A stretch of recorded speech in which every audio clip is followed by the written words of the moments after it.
And now, News Channel 10's 24/7 local weather first alert forecast, sponsored by Generator Supercenter of Amarillo.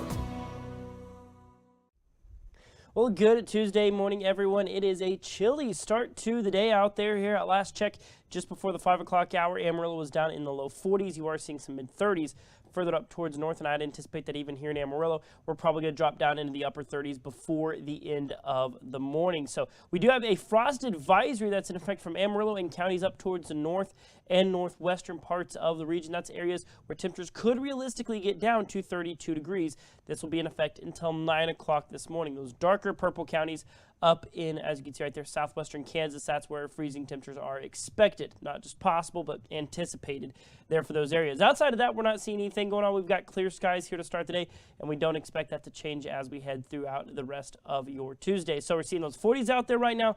I think here in Amarillo, our floor is going to be about 38. Now, we could get cooler than that. Of course, we'll stay tuned to see any changes to that, but a lot of 30s around a lot of the region because we've got clear skies, dry air, and calm winds. That gives us everything we need for a nice, cool overnight period. We'll quickly warm up, though, this afternoon up to around 61 degrees, and then only low 70s for this afternoon. So our afternoon highs do look very nice out there. So that's, of course, something to look forward to. Evening temperatures back down in the 50s and 60s all across the region. And like I said, the icing on the cake is we don't have to deal with those winds today. They're out of the north still, of course, on the backside of that front. They'll kind of shift around a little bit today, maybe turning more southwesterly.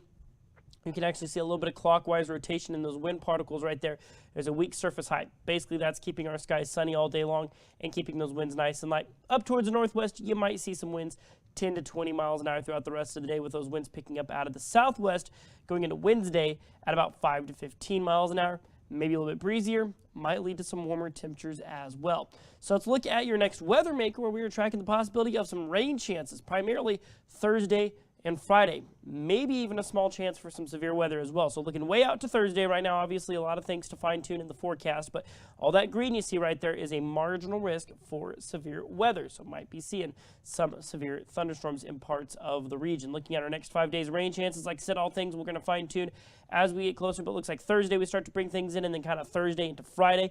Especially our eastern counties look to be better favored for better rain chances there for the latter parts of the work week. But in the meantime, you're going to see those daytime highs hovering somewhere in the 70s, overnight lows consistently there in the 40s. Some mornings a little bit warmer than others, but it doesn't look like we're hitting that freeze, at least here across these next 7 days. But we will watch for some cold fronts, of course, in the forecast to see how things are shaping up as we go throughout the rest of the week. But in the meantime, got to stay warm out there this morning.